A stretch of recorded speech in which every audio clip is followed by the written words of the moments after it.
Hi there, everybody. This is Rose Maple from Artistic Innovations based out of Eustis. I wanted to do a video about the self-publishing process. It's easier than you would think, especially if you're an illustrator. You can do it as well too, and you can just do everything yourself. You don't have to outsource anything. So this is a book that I wrote a couple years ago about our little dog Peanut, and it is a story about her rescue, of how we got her and just all of that. But I wanted to tell you my basic process in how to go ahead and do this part of things, because the idea, it's a big idea, and it is a big thing. It is no joke, a huge undertaking, but you can certainly obtain it and get it done yourself. And I want to give you a little bit of advice and hopefully give you the courage to try. With this, the first thing that I did was I wrote the storyline. I made a list, 1, 2, 3, 4, and I went to, I'm not even sure how many pages this is, but I went to however many my goal page was, and then I had a basic thought for each particular page. So when I did this, this is the actual page, and this is the graphic that I had created for that. Now is what I did. You'll notice it doesn't have any of the words. The words came later, and I put those on digitally. So don't worry about the words, but what I did was I left room for the words to be put on there in certain locations. So when I did my illustrations for this, like I said, I wrote down my storyline, what's going to be on page 1, page 2, page 3, page 4, that type of thing. And then I took a book that has pages in it, just something along this line. I personally like something with a little bit of a rougher texture, because that way whenever you do the watercolor washes on there, it doesn't make the paper curl up as bad as if it is a thinner paper. So I would recommend getting a thicker paper. Now with that, you also have more of a tooth or more roughness and that type of thing. If that's not your thing, maybe don't go that route. But I personally really like the way that looks. And also it makes it a lot sturdier too. So when I did this, the very, very first thing I did, aside from writing the storyline, was I measured and I made little edges here. So whenever I had my list of, this is item 1 for page 1, I would write it up here. So when I drew my graphic, I would know exactly what that was, and I did that for all of them. Now I started out by doing watercolor washes. Well, actually, very first thing is you sketch it out. You want to sketch it out to see what goes where. If you have straight lines, you want to put those in there. If you have perspective lines, you want to put those in there. But you want to lay out your basic idea, and then you put the details in later. So with this here, I would imagine I would have done the desk, I would have done the window, I would have done this perspective line here, some of the perspective line there, and then just the basic shape of the book. And then when I did my wash, I did a wash for the carpet area, I did a wash for the desk, the wall, you get the idea.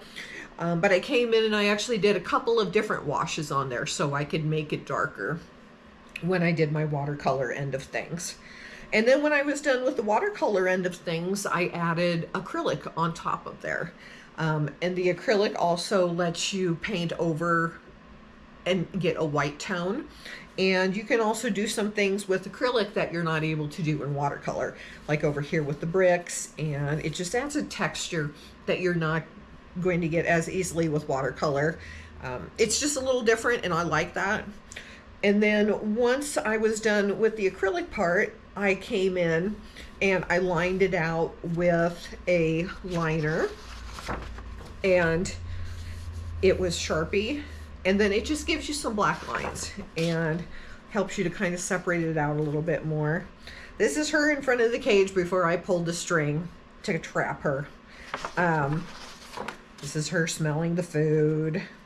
And this is where you get the white back. If you're dealing with a white and you want to bring it back, you can do that with acrylic on top of your watercolor wash. So there are a few layering techniques on here.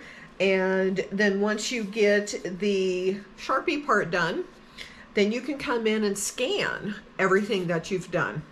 And I would recommend whenever you're doing this to take a look at the whole thing.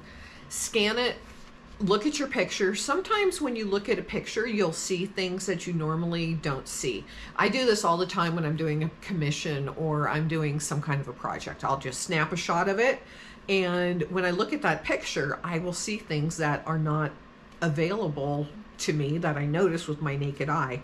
So there's something about taking a picture that really helps you to containerize that idea and think about it in a different way that you wouldn't be able to do with your naked eye.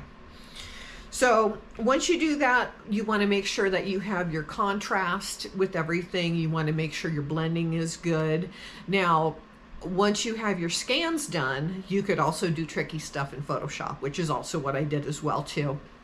You don't have to do that, but there were some things in Photoshop that I did as well too. And you know, that way you can kind of blend out some things that you might not have wanted. You can just get some different effects. You could put some backgrounds on there if you are implanting this on top of a background. You could use that. There's a lot of different things you could do. You could sharpen, you could lighten, make shadows darker, all that. But that is the next step. And then you can digitally add your words to it. Now you can do that on Photoshop, or you could do that in Amazon Kindle, I believe, if I remember. It's been years since I've done this, but I'm pretty sure that you can also do that in Kindle. But actually, Amazon Kindle has something that I've never used. They have a children's book template. I was going to look into that for my next book. I'm going to be doing a book about pollinators and native plants. So that's one that I've got in the cooker right now that I'm just starting to work on. Is what I've done is I've taken my papers and I've sectioned it off, and this is where my graphic is going to go. And I'm in the process of writing down, you know, what's going to be on each page, figuring out the exact details, and then I'll start with my sketches, and then I'll do my washes, and then go from there. But whenever you get it all together and all figured out, you can save it to a Word document or a PDF. If you do a PDF, things aren't going to move around when you send it to a printer. And there are many, many printers out there that will do a great job. You know, don't just look at the big guys. Look at the little guys. Look at your print shops in town. Some of them do amazing work, and you're going to find a big difference in prices, so you're going to have to do some comparison shopping. But there's nothing like putting a book in, sending it into the printer, looking at that proof for the first time, and seeing exactly what was in your head coming true to life. So it's a very exciting process. I encourage you to give it a shot. If you had this idea smoldering in your head, write it down. Get a sketchbook. Devote your sketchbook to that idea. And whenever you're doing your ideas, just write them all down in that one book. And just take it to the next level. I think you'd be surprised how it'll come together for you. And honestly, the hardest part about doing something hard is sometimes just doing the first step. And sometimes that first step is just getting a book out and writing down your storyline, writing down, what is this book going to be? What do I want to cover in this book?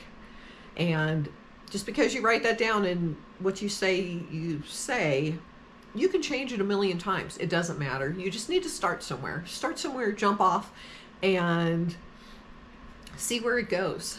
There are so many resources out there for you. We have libraries, we have writers groups, we have all of these forums on Facebook that you can join.